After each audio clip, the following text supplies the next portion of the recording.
그리스도인의 삶을 한번 생각해 볼 때 경건이라고 하는 이것을 빼놓고 생각할 수 없습니다. 왜냐하면 구원받은 자들의 삶은 바로 경건한 삶으로 이어지기 때문에 그렇습니다.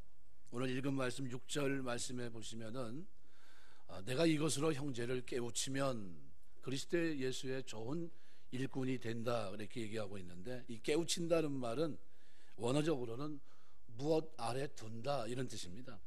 바른 교훈을 성도들 걷는 걸음 앞에 둔다 이런 뜻입니다. 그래서 스코트라는 신학자는 이걸 스태핑 스톤이라고 말합니다. 디딤돌이라고 말해요. 디딤돌. 여러분이 아마 어렸을 때 아마 디딤돌을 한번 디뎌보셨을 겁니다. 길가를 이렇게 하다가 냇가를 지나갈 때 이 디딤돌은 물에 빠지지 않고 안전하게 지나가게 합니다. 마찬가지로 거짓 교사들, 거짓된 미혹하는 일들이 참 많습니다. 이 일들이 있으면서 우리에게 말씀에 대한 왜곡, 변형된 모습으로 우리에게 다가올 때 오늘 참된 선생들은 어떻게 해야 됩니까? 바로 깨우치는 겁니다. 말씀을 발 앞에 두는 게 디딤돌과 같은 역할을 하는 말씀들, 바른 교훈들을 앞에 둬서 딛고 이기게 하시는 겁니다. 건너가게 하시고, 바로 이 얘기를 하고 있는 겁니다. 그리스도 예수의 좋은 일꾼은 그래서 디딤돌을 밟고 지나가면서 양육을 통해서 되어집니다. 오늘 6절, 내가 이것으로 형제를 깨우치면 그리스도 예수의 일꾼이 되어 믿음의 말씀과 내가 따르는 좋은 교훈으로 양육을 받으리라. 주체는 형제들이 아니라 누굽니까? 디모데에게 하는 말입니다. 주체는 디모데입니다. 양육을 받으리라. 현재 수동태 분사형으로 되어 있습니다. 예수의 선한 일꾼이 된다고 하는 것은 내 노력이 아니라 스스로 힘이 되는 것이 아니라는 겁니다. 하나님의 주도적인 역사로 양육을 받게 될 것이다, 이것을 보여줍니다. 또한 현재 분사형으로 사용된 것은 양육을 받는 것이 지속적인 과정이라는 겁니다. 끊임없이 양육을 받아야 돼요. 도널드 거스리 같은 신학자는 그래서 양육을 받는 것은 그리스도인의 본분이다 이렇게 얘기합니다. 바울은 양육받은 수단으로서 오늘 본문에 두 가지를 제시합니다. 믿음의 말씀, 내가 쫓은 선한 교훈, 이 두 가지를 말합니다. 말씀은 복수형으로 되어 있습니다. 로고이스라는 이 단어인데, 디모데로 하여금 진리를 깨닫게 하고 영적으로 성숙하게 한 말씀들을 가리킵니다. 내가 쫓은 이란 말은 아주 친밀하게 뒤따르다라는 뜻입니다. 함께 길을 걷는다라는 뜻이에요. 현재 완료형으로 된 것은 선한 교훈이 과거부터 지금까지 현재 이르기까지 지속적으로 친근하게 쫓아갔다는 겁니다. 디모데가 어려서부터 외조모 로이스, 어머니 유니게로부터 받아온 가르침에 합당한 선한 삶을 살아갔다는 것을 가리키는 겁니다. 양육받은 수단은 이 두 가지예요. 믿음의 말씀, 내가 쫓은 선한 교훈, 이 두 가지 교훈으로 양육을 받으리라 이렇게 기록합니다.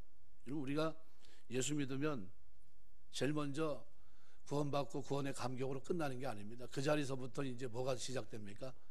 양육이 시작돼요. 하나님의 말씀들을 통해서 또 우리 부모님들을 통해서 이 교훈의 말씀들을 듣게 됩니다. 그럴 때 우리가 어떻게 됩니까? 여기서 조금씩 변화돼요. 조금씩. 하루아침에 예수 믿어서 구원받았기 때문에 하루아침에 경건한 사람으로 거듭납니까? 그런 건 없습니다. 그때서부터 경건한 삶을 연단해야 됩니다. 연습해야 됩니다. 그래서 오늘 본문 중심으로 한 해를 돌아보면서 저 자신을 향해 제가 이 말씀을 준비하면서 너는 목사로서 어떻게 살아갔느냐, 여러분은 개인적으로 말씀을 들으면서 나는 집사로서, 권사로서, 장로로서 어떻게 살아갔느냐, 여러분에게 대입하면서 말씀을 들으시면 좋을 것 같습니다. 저는 목사인 저에게 이 말을 한번 이렇게 묵상하면서 제 자신을 점검한 그런 말씀이 아닌가 생각이 됩니다. 망령되고 허탄한 신화를 버리고 경건에 이르도록 연단하라. 망령되다는 말은 원뜻은 밟히다라는 뜻입니다. 사람들에게 밟히는 맛이른 소금처럼 거룩한 삶을 잃어버린 것을 말합니다. 망령된 겁니다.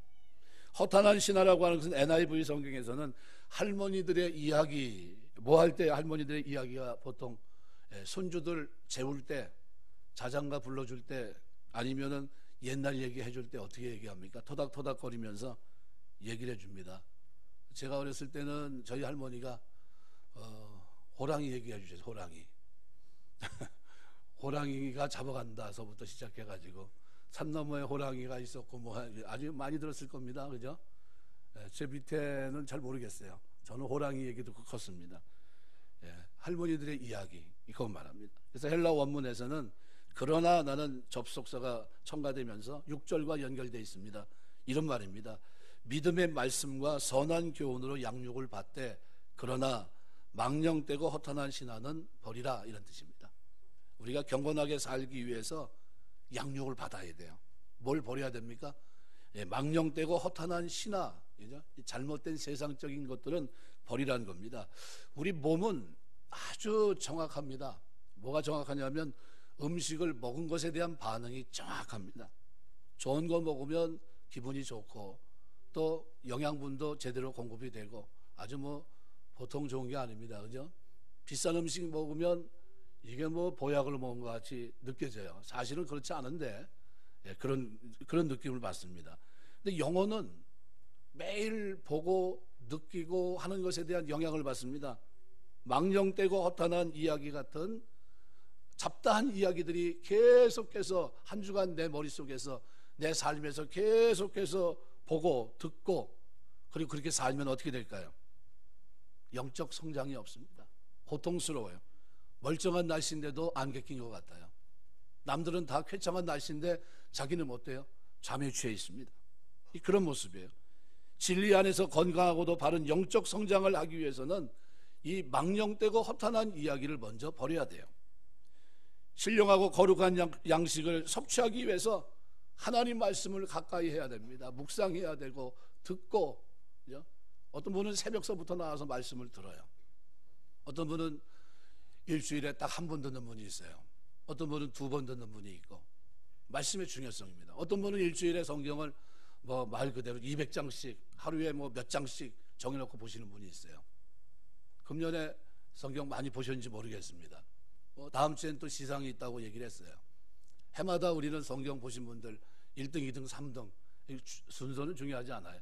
뭐 얼마나 많이 좋은 상품을 줬느냐 이것도 중요하지 않습니다. 영적 건강을 위해서 그것이 필요합니다. 금년에 몇 독을 읽었는지 중요하지는 않습니다. 여러분 나이만큼은 성경을 보게 되시길 주 이름으로 축원합니다. 나이만큼 성경 보신 분 한번 손으로 한번 보시죠. 애가 웃는다 저기서. 나이만큼 성경을 보시겠다고 결단하시기 주 이름으로 축원합니다. 나이만큼 보셔야 돼요. 왜? 이게 우리를 영혼을 어떻게 해요? 양육받게 합니다. 컴퓨터나 뭘 사면 아무것도 깔려 있는 게 없잖아요. 그죠? 그때서부터 뭐 해야 돼요? 다 깔아야 됩니다. 다. 그죠? 우리 예수 믿으면 하나님 말씀이 없잖아요. 그럼 내 마음의 생각에 하나님 말씀이 깔려야 될 거 아닙니까? 얼마나 깔아야 이게 제대로 깔립니까? 암송해야 돼요. 그래서 유대인들은 테필린을 통해서 어떻게 했습니까? 어려서부터 4세서부터 13세 성인식 하기까지 암송하면서 그 말씀이 아예 마음판에 새겨지게, 주의 말씀은 내 발의 등이요 내 길에 빛이 되게 그렇게 어떻게 깔아버렸어요. 점검합니다. 암송 못하면 부모가 자식을 마지막 결정하는 그 순간에 그걸 암송을 다 못하면 뭐라고 얘기합니까? 내가 자녀 교육에 실패했다고 얘기했던 거예요. 하나님이 우리가 이 땅에 사는 동안 얼마만큼 말씀을 가까이 하기를 원하시는지를 압니다. 욥기서 23장 12절 보면 내가 그의 입술의 명령을 어기지 아니하고 일정한 음식보다 그 입의 말씀을 귀히 여겼도다. 이게 욥의 신앙 고백입니다. 우리가 살아가면서 이 영향을 받아요. 영향을. 말씀을 자꾸 읽으면 그 영향을 받는 겁니다. 좋은 말씀이 자꾸 들어가면 영향을 받아요. 내 삶에. 그것이 자양분이 되고 힘이 되고 에너지가 되고 능력이 돼서 어떻게 살아갑니까? 경건하게 살아가는 거예요. 경건하게. 근데 자꾸 망령되고 허탄한 이야기에 푹 빠져 일주일 내내 컴퓨터에서 뭐 보지 말아야 될 동영상 보고 있고 앉아있고 그러면 어때요? 정신이 없습니다. 그러니까 환각 상태에서 일주일 동안 휴가 주면 뭐 할 거냐? 라면 먹으면서 오락하겠다는 겁니다. 컴퓨터 게임 하겠다는 거예요. 환각 증세를 나타내면서 나와서 어떻게 해요? 환청 비슷하게 죽이는 거예요. 결혼했는데 둘 다 오락하다가 자기 자식을 어떻게 해요? 귀찮은 거예요. 이 자식이 왜 태어났는지. 오락하는데 방해가 되는 거예요. 그 뭐가, 그 정신이 썩은 겁니다. 망령되고 허탄한 그 일에 그만 다 뺏긴 거예요. 그거 버리라는 겁니다. 금년에 어떻게 사시는지 잘 모르겠습니다. 버릴 거 버리게 되시기 주 이름으로 축원합니다. 그래서 7절 하반절은 이렇게 말해요. 경건에 이르도록 내 자신을 연단하라. 현재 명령형입니다. 이 연단한다는 것은 튑나조로라는 건데, 여러분 운동선수가 옷을 벗고 그 당시에는 다 어떻게 해요? 뭐 다름질을 하든 뭐 씨름을 하든 권투를 하든 그렇게 했습니다. 이 체육관은 김나지움이란 단어도 이 연단하라, 연습하라라는 단어에서 나온 단어입니다. 이 경건이라고 하는 말은, 그래서 유세베이안이라는 이 말은 하나님을 잘 섬기는 걸 말해요. 근데 이 여기에 대해서 칼빈은 이렇게 말합니다. 경건은 순결한 양심으로 하나님께 예배할 수 있는 마음을 뜻한다, 이렇게 표현합니다. 그가 성경을 주석을 다하고 기독교 강의를 썼던 그가 경건에 대해서 자기가 정의한 겁니다. 순결한 양심으로 하나님께 예배드리는 마음, 이게 경건이라는 겁니다. 존 스토트 같은 사람은 그렇게 말합니다. 자기 중심에서 하나님 중심으로 변화하는 코페르니쿠스적 대전환을 경험한 이들이 경건이라는 거예요. 이 사람들이 경건한 사람이라는 겁니다. 영적 특징을 지칭한다, 이렇게 표현하고 있어요. 경건은 예수 믿지 않는 사람이 예수 믿으면서 자기 중심에서 하나님 중심으로 바뀐 삶을 살아가는 그들이 경건이라는 겁니다. 운동하는 사람들이 제일 고민하는 문제가 뭐냐 하면 자세입니다. 자세. 이 잘못된 자세가 한번 자리에 딱 잡히면 그게 고질병이에요. 안 바뀝니다. 성적을 내는데, 시합을 하는데 문제가 돼요. 거듭났는데 하나님의 백성이 됐는데 옛날 옛 습관들, 뽑아내야 될 습관들, 이게 어떻게 해요? 남아있어요. 교회 울타리 속엔 들어왔는데 구원은 받은 것 같은데 삶은 어때요? 여전히 옛날 모습 그대로예요. 영적 진보를 방해하는 것뿐만 아니라 믿음의 사람들을 상처 줄 때가 많아요. 예수님의 제자들은 평소에 그리스도를 따르겠다고 했습니다. 기적을 맛봤습니다. 죽은 자가 살아나는 것도 봤고, 소경이 눈을 뜨는 것도 봤고, 바닷물을 멈추게 한 평안케 하신 것도 봤고, 다 경험했어요. 근데 평상시 이들이 늘 고민이 뭡니까? 다른 제자들은 기도하는데 우리에게 왜 우리는 기도하는 걸 가르쳐주지 않습니까? 기도하는 걸 좀 가르쳐 주십시오. 그래서 기도하는 걸 가르쳐 줍니다. 네, 너희는 이렇게 기도하라 하면서 가르쳐 준 거예요. 근데 기도 생활을 제대로 했습니까? 제대로 못해요. 예수님은 틈만 나면 어떻게 했습니까? 경건의 훈련, 연단한 모습이 있었어요. 오병이어 기적을 일으켜도 산에 올라가서 기도하고 계셨고, 어떤 능력이 행하고 난 후에는 반드시 뭐하고 있습니까? 그 후에는 사람들의 영광 보지 않고 하나님 앞에 엎드려서 기도하고 계세요. 근데 제자들이 결정적으로 어려운 순간이 옵니다. 예수님이 핍박을 당하고 십자가를 지게 되는 그 순간, 하나님의 능력을 다 경험했던 그들인데 다 도망갔어요. 나중엔 어디가 숨었습니까? 다락방에, 문을 잠고 저 2층 다락방에 가서 문을 확 틀어잡고 있었어요. 부활하신 주님이 그들에게 나타나는 데는 어떻게 해요? 시공간을 초월해서 나타나셨으니까 망정이지, 문 열어달라고 바깥에서 문 두들기고 문을 열어야 되는 입장이면 아마 영영 못 만났을지 모릅니다. 베드로는 3번이나 부인했고, 계집아이 앞에서 나는 전혀 상관없다 맹세하고 맹세했던 사람입니다. 그래서 나쁜 습관들이 어떻게 해요? 뿌리째 뽑혀야 돼요. 시편 16편 8절 보면, 그래서 어떤 성경학자는 이렇게 말합니다. 내가 여호와를 항상 내 앞에 모시며 그가 내 우편에 계심으로 내가 요동치 아니하로다. 이것을 경건에 이른 자의 고백으로 얘기하고 있어요. 경건에 이른 사람들은 그 앞에 누가 계세요? 하나님이 계세요. 하나님이.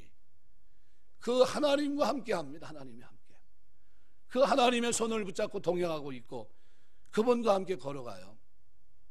지금 소천하셨지만 동독교회 담임하셨던 최훈 목사님, 그 후에는 뭐 홍성계 목사님이 부임하셨고, 또 기도원 천마산 기도원은 표창배 목사님이 하셨고, 제가 기도원을 이제 다니면서 거기도 이제 가봤는데, 이 최훈 목사님 참 어른이다 하는 생각을 제가 늘 해요. 얼마나 겸손하신지 모릅니다.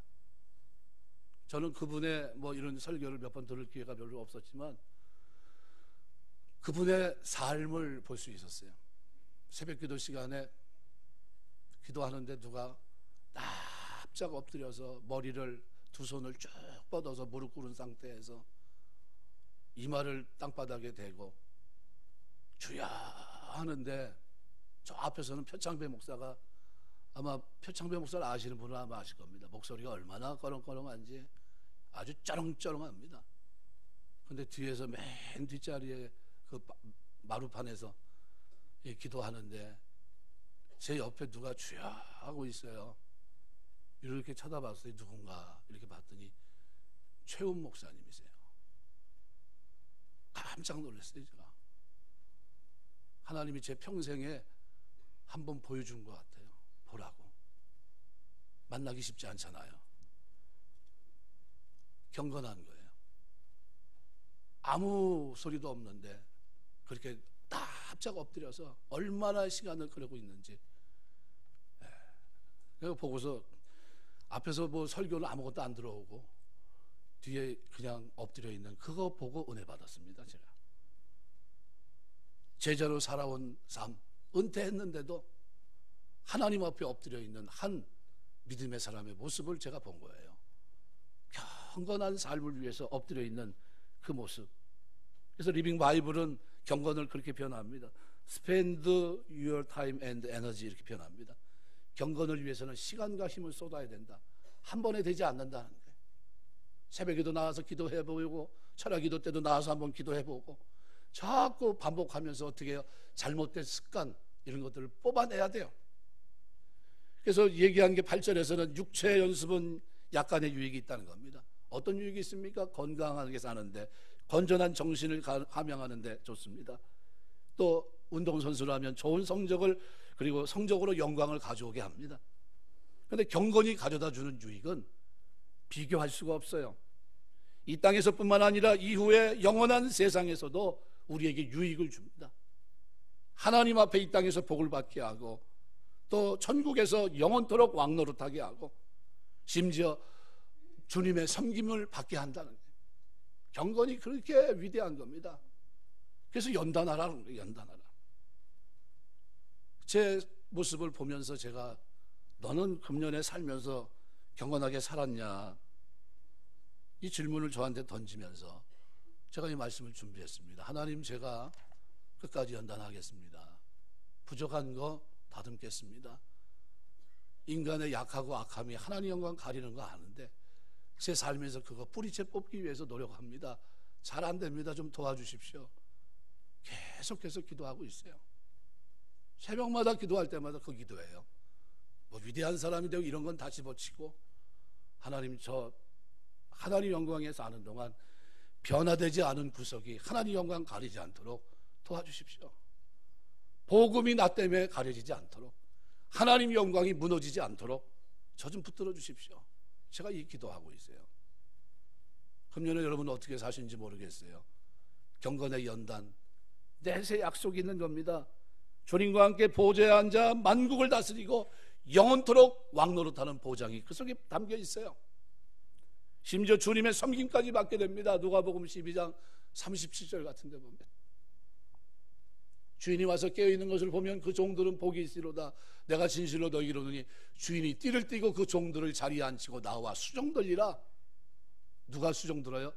이 땅에 오시는 영광의 왕이신 주님이 수종들겠다. 누구를요? 이렇게 경건하게 사는 사람들. 두 번째로 우리는 믿음의 본이 되는 사람이 돼야 됩니다. 지도자의 권위는 가운에 있지 않습니다. 저는 교회에 가운을 안 입어요. 뭐 성의라고 보통 표현하잖아요. 이건 치워야 됩니다. 왜냐하면 이 앞에서 영광을 받으실 분은 하나님밖에 없어요. 사실 우리 칼빈주의는 이 꽃도 못하게 합니다. 십자가도 못 달게 돼요. 굴뚝 같으죠. 어느 교단 가면 십자가가 그냥 뭐 온통 그냥 휘황찬란합니다. 잔뜩 뭐 촛불까지 켜놔가지고 뭐가 나올 것 같아요, 그 속에서. 근데 우리 합동층 그런 거 없어요. 말씀으로부터 우리의 시선을 빼앗기는 모든 것들은 다 어떻게 해요? 다 치워버리라는 거예요. 이 강단에는 오직 강단 조그만 거 하나 갖다 놓고 그리고 말씀만 전하고 말씀만 듣고 그래야 된다. 하나님 앞에 집중해야 될 자리라는 겁니다. 경건은 우리에게 크나큰 축복을 가져다 줍니다. 그래서 시편 1편 말씀은 복 있는 사람은 악인의 길을 쫓지 아니하며 죄인의 길에 서지 않고 오만한 자의 자리에 앉지 않고 오직 여호와의 율법을 즐거워해 그 율법을 주야로 묵상하는 자로다. 저는 시냇가에 심은 나무가 시절을 쫓아 과실을 맺으며 그 잎사귀가 마르지 않은 것 같으니 그 행사가 다 형통하리로다. 말씀을 묵상하고 하가하는 그 사람이 복이 있다는 겁니다. 이것이 왜요? 경건한 삶으로 자양분을 끊임없이 공급받아요. 그 영적인 것에 계속해서 말씀 속에서 자양분을 공급받으니까 어떻게 됩니까? 하나님 앞에 시냇가에 심은 나무가 시절을 쫓아 과실을 맺으며 잎사귀가 마르지 아니함. 이런 축복을 하나님이 형통한 삶을 그에게 주시는 거예요. 결과라는 겁니다. 경건의 삶은 우리가 이 땅에서 신령하게 사는데 굉장히 유익하다는 겁니다. 또 우리는 그래서 두 번째로 본이 되는 삶을 살아가야 돼요. 사실 오늘 본문은 바울이 예배석 교회에서 목회를 하고 3년간 목회했던 그 자리를 벗어나면서 디모데에게 이제 위임했습니다. 네가 잘해봐라. 그리고 편지를 주신 겁니다. 귀한 권면입니다. 이 디모데의 나이는 많지 않았어요. 연소한 디모데를 지도자로 맡으면서 아마 많은 성도들이 그의 권위를 나이 어린 사람인데 라는 그런 것 때문에 어떻게 무시하는 태도를 보였을 수도 있습니다. 그런데 그런 그에게 이런 메시지를 보내면서 다른 거 하지 말고 다른 거도 네 권위를 세우려고 하지 말고 뭐로요?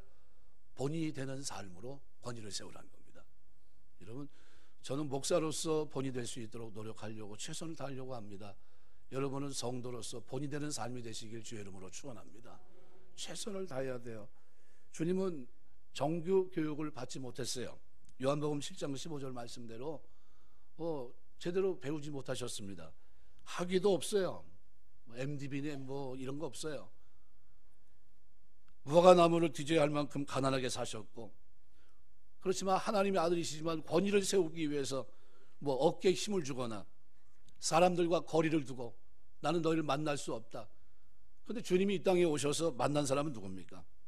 먹기를 당하고 포도주를 즐긴다는 비난을 받을 정도로 세리, 그죠? 죄인들, 꺼리는 사람들, 이런 사람들을 만나서 교제하셨어요.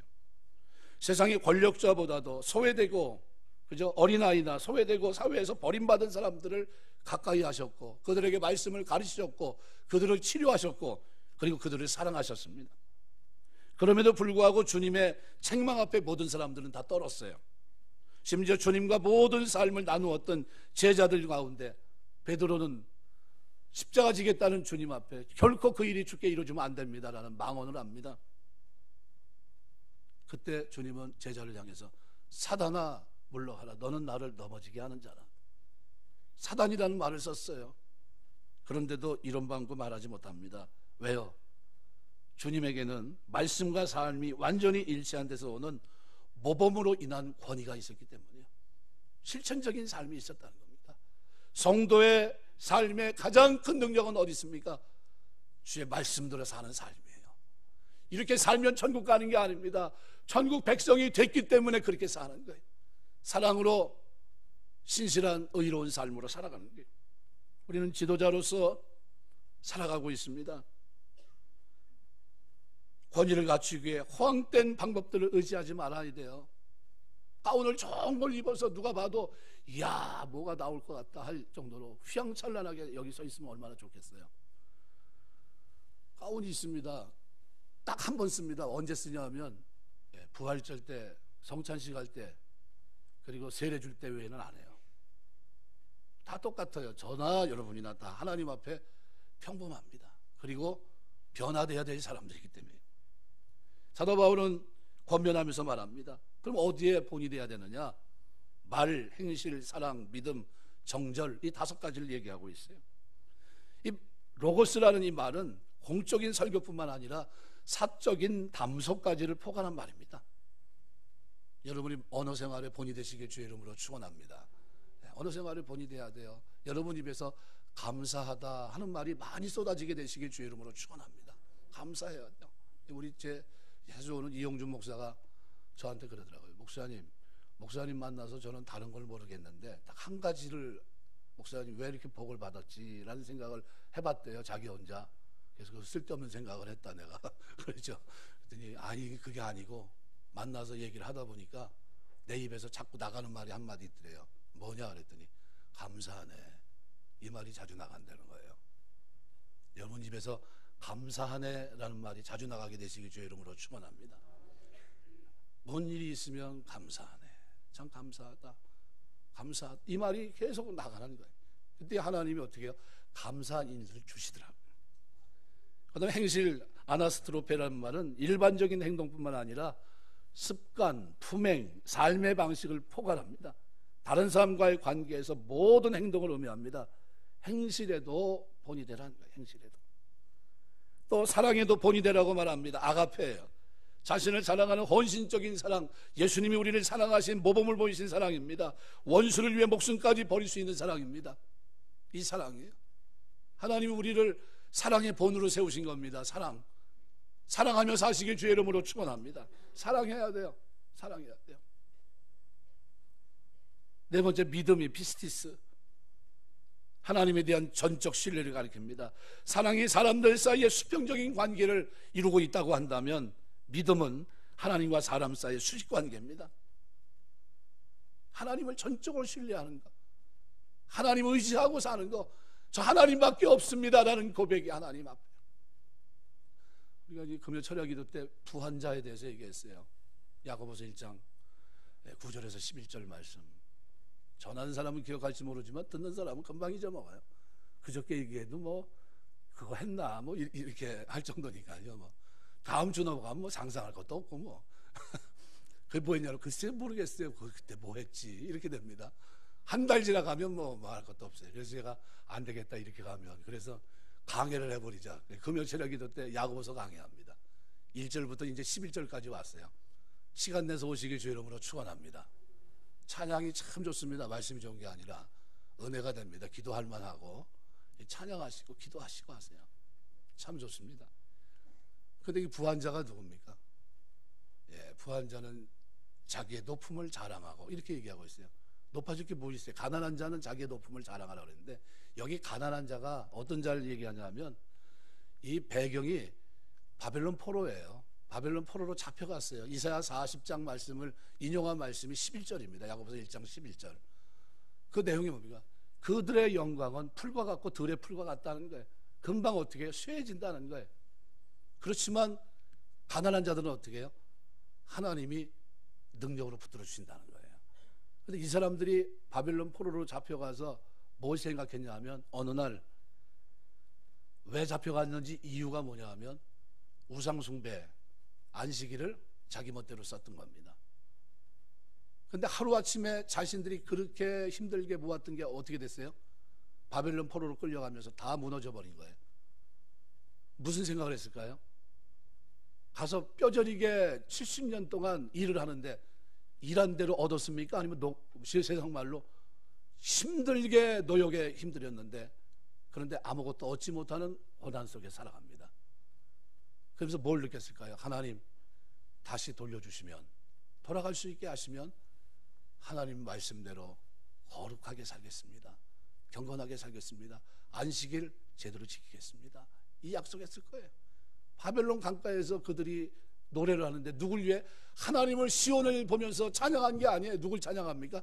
바벨론 사람들이 야 우리를 위해서 찬양해라 해서 그들을 찬양했던 거예요. 눈물이 나는 겁니다. 눈물이. 그들이 누구 때문에요?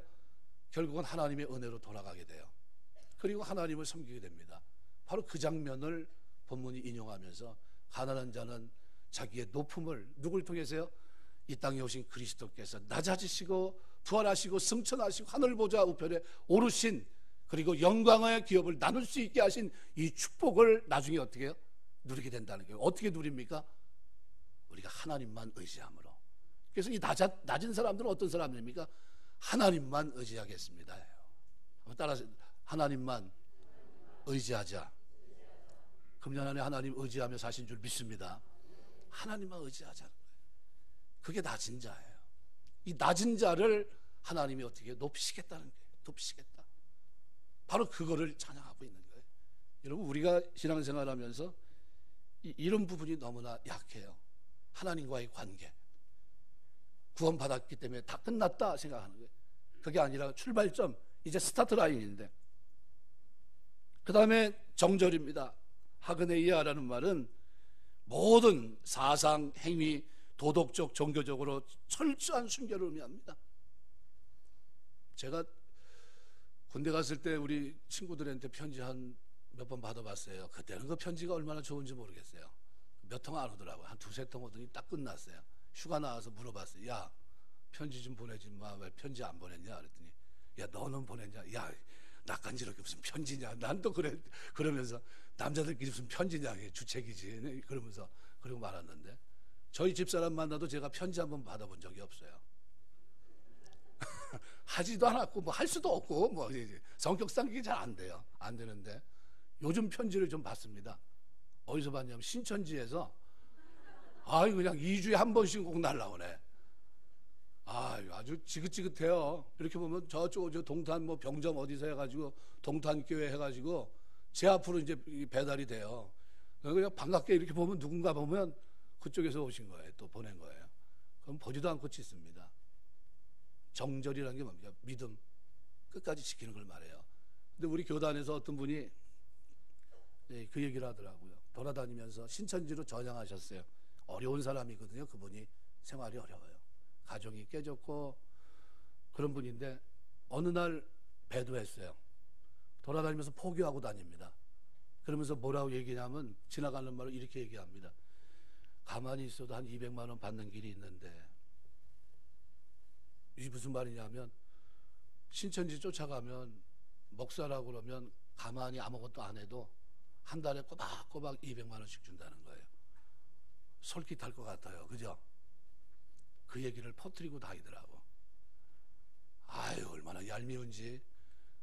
저한테는 연락도 한 번 없어요. 그냥 이상한 편지만 계속 날라오는 거예요. 2주에 한 번씩. 볼 거 없이 찍고 있습니다. 요즘처럼 이렇게 사랑받아 보긴 처음이에요. 제가 그렇습니다. 받지 말아야 되는 게 계속 와요. 참 희한하죠. 우리가 믿음의 신앙의 정절을 지키셔야 돼요. 이게 본이 돼야 된다는 겁니다. 어떤 분이 우리 동기 가운데 전도사 때, 그때 우리 이초석이 한참 떴을 때입니다. 2단 간다는 거예요. 강의 그만두고 야야 어디 가냐? 그 잠실 체육관에서 지금 이초석이 뭐 하는데 막 병자가 났고 난리가 났다는 거예요. 가서 한번 봐야 되겠다는 거예요. 그래서 야, 가긴 뭘 가, 엄마 가지 마. 그랬더니 아니라는 거야. 자기는 가야 된다. 기어이 갔어요. 기어이. 그 친구 지금 목회하고 있습니다. 목회하는데 신통치 않아요. 왜냐하면 성경에 뭐라고 되어 있습니까? 인사도 하지 말라고 했는데 왜 자꾸 쫓아다니냔 말이에요. 영양이 안 좋은 거예요. 영양분이 좋은 걸 받아야 돼요. 자꾸 그런 거 쫓아다니면 뭐만 할까요? 싸우는 것만 연습해. 싸우는 거. 뭐가 잘못됐지? 맨날 싸우는 것만 연습해. 그건 뭐가 잘못됐고 뭐가 잘못됐고 그건 안 돼. 자기 안 가면 되는데 괜히 그러고 있어요. 싸워. 전투형 정투형. 계속 싸웁니다. 아무도 안 건드는데도 만나면 그냥 그 입에서 막 쏟아져 나와요. 전투형이 전투형. 그러면 안 돼요. 우리가 하나님 섬기면서 사는 동안 잘 이렇게 해야 됩니다. 믿음 안에서 견고하게 나를 지켜야 돼요. 그래서 베드로전서 5장 3절 보면 맡겨온 자들에게 주장하는 자세를 하지 말고 오직 양무리의 본이 되라. 여러분, 제가 본이 되기 위해서 몸부림치고 우리 성도들이 서로가 본이 되기 위해서 몸부림치고 이런 교회가 좋은 교회인 줄 믿습니다. 본이 되는 교회예요. 어떻게 하면 본이 될까? 말과 행실과 사랑과 믿음과 정절. 완전한 사람이 있어요, 없어요? 없습니다. 예. 이 앞에 있는 사람은 좀 나합니까? 천만에요. 저도 저를 넌 진짜 너 목사 안 됐으면 너 예수 믿겠냐?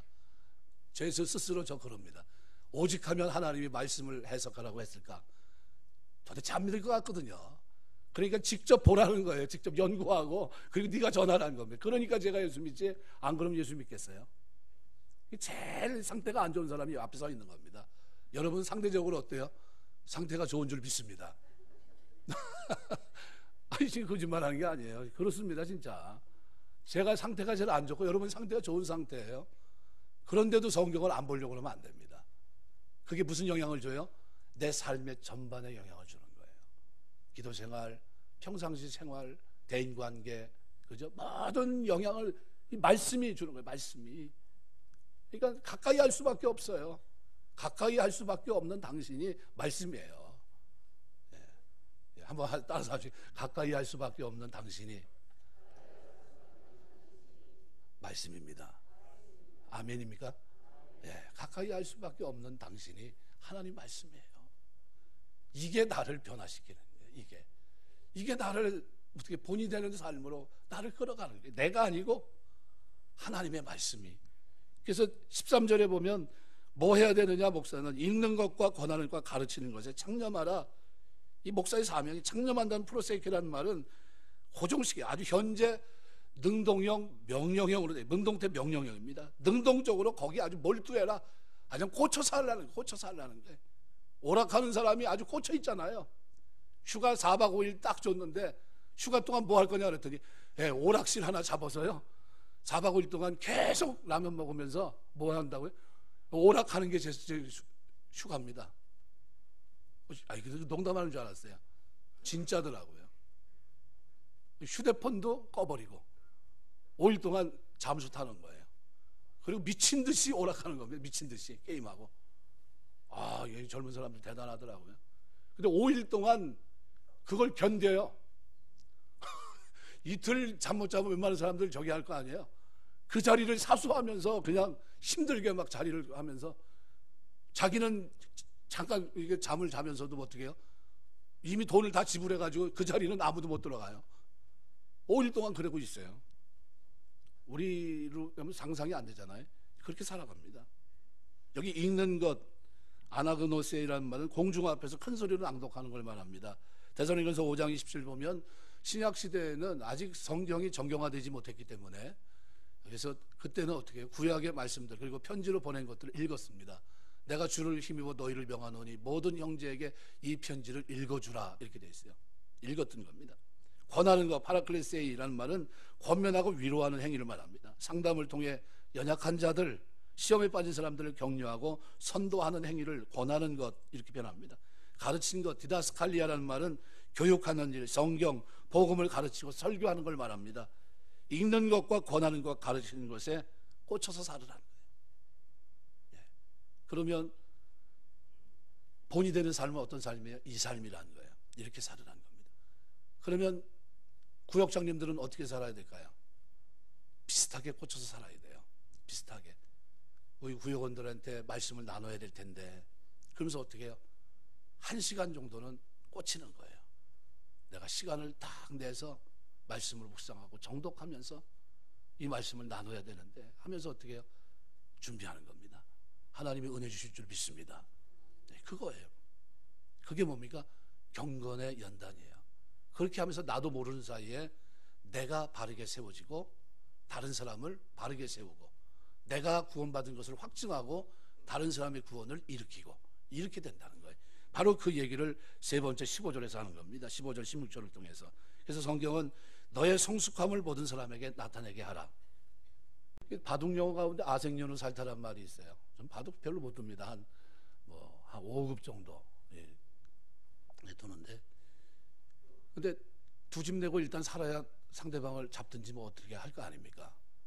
자기는 죽어 있는데 잡겠다고 들어가면 뭡니까? 그건 아무것도 모르는 사람이에요.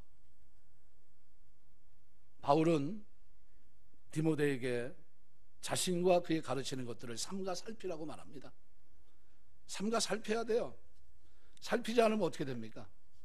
문제가 생겨요. 문제가. 여기 TV에서 여름 휴가 때나 장마 때 물에 빠져 죽었다는 뉴스를 가끔 접할 때가 있는데 안타까운 예가 많습니다. 그죠?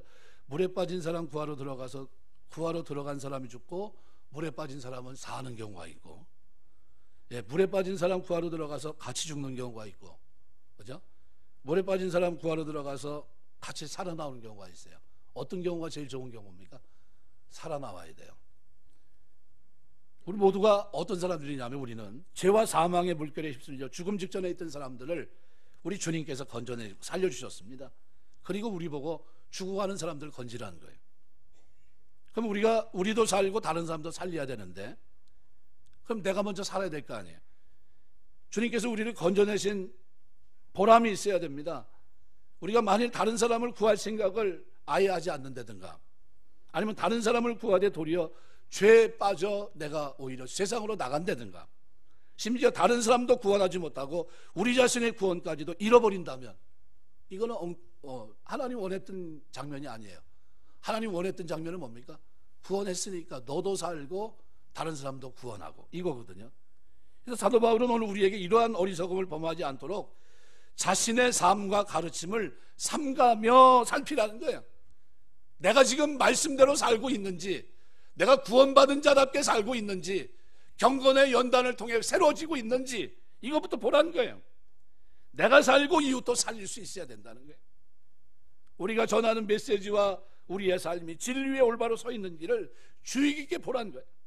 왜냐하면 우리의 잘못된 가르침으로, 혹은 우리의 잘못된 말과 행동이 일치 않는 위선으로 이웃을 실족시키고 아울러 우리 또한 멸망에 빠뜨릴 수 있기 때문입니다. 고린도전서 9장 27절은 바울은 이렇게 말해요. 내가 내 몸을 저 복종하게 하면 내가 남에게 전파한 후에 자리가 도리어 버림이 될까 두려워함이라. 내가 내 몸을 저 복종시킨다는 이 말은 권투 선수가 상대방을 KO시키려고 던지는 펀치입니다. 어제 정찬성이가 이겼죠. 이겼다는 소식만 들었어요. 저는 보질 못했어요. 어떻게 이겼는지 모르겠는데. 정찬성이 누구냐고 또 물어보신 분이 있을 것 같아요. UFC 아십니까 혹시? 예, UFC 우리나라 대들보 선수입니다. 자기가 그걸로 격투기를 먹여 살리겠다고 한 사람입니다. 어떻게 먹여 살리나 지금 제가 보고 있어요. 먹여 살리겠더라고요. 잘합니다. 예, 정찬성이 상대방을 KO시키려고 하는 그 펀치로 자기 눈을 때리면 어떻게 될까요? 예, 아주 힘들 겁니다. 눈이 시퍼렇게 될 거고, 시퍼렇게 어떻게 해요? 눈덩이는 벗을 테고, 별이 왔다 갔다 할 거고, 그렇게 내 몸을 저 복종시킨다는 거예요. 뭐 앞에요?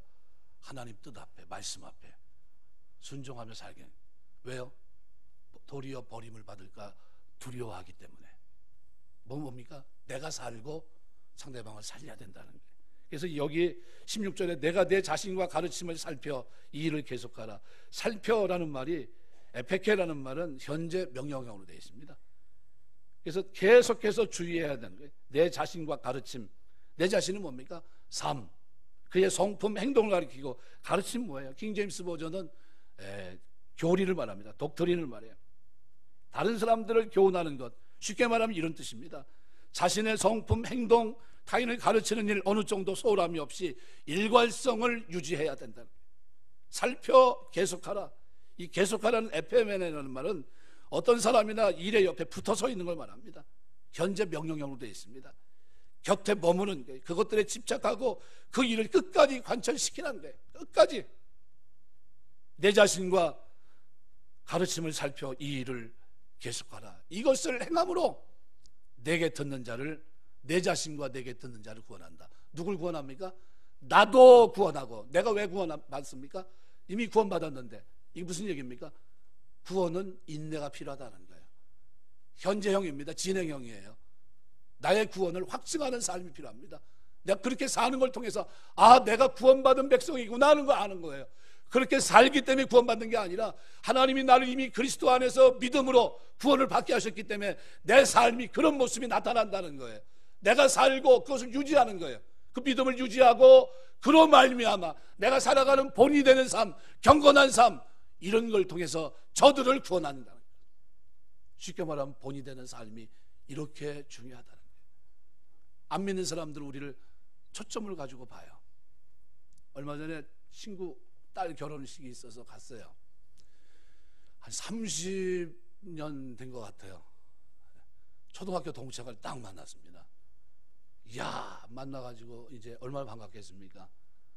그 이후로 이제 거의 못 보다가 만났는데, 목사 됐다는 소리는 들었어. 그 친구 하는 말이에요. 제가 한 얘기가 아니라.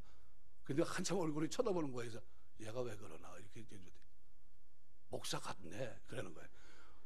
그 얼마나 감사한지. 그래서 내가 이 살도 찌고 막 이렇게 해가지고 이놈이 이게 또 엉뚱한 소리 하면 이게 은혜가 안 될 텐데, 이거 30년 된 친구 딱 만나가지고 한참 목사 된다는 소리는 들었어. 그랬더니 한참 쳐다보는 거야. 그랬더니 아유, 목사 같네. 딱 그러는데 은혜가 되는 거야. 그래서 얼마나 반가운지. 너 뭐하고 사냐? 그러면서 내가 껴안아줬어요. 좋아서. 우리 인생이 그런 겁니다. 사람이. 하나님 우리 보실 때 뭘 보실까요? 하나님 구원에 대해 감격하면서, 하나님 내가 경건하게 삽니다. 주님 주신 구원이 너무 감사해서 제가 연단합니다. 혹시 실수가 할까봐, 내 이 모습이 하나님 영광 가릴까봐 이렇게 살아갑니다. 그럼 그때 마지막 주님 만나면 우리 뭐라고 그럴까요? 잘했다. 내가 널 보고 있었어. 내가 널 처음 봤는데 나는 이미 널 알고 있었어.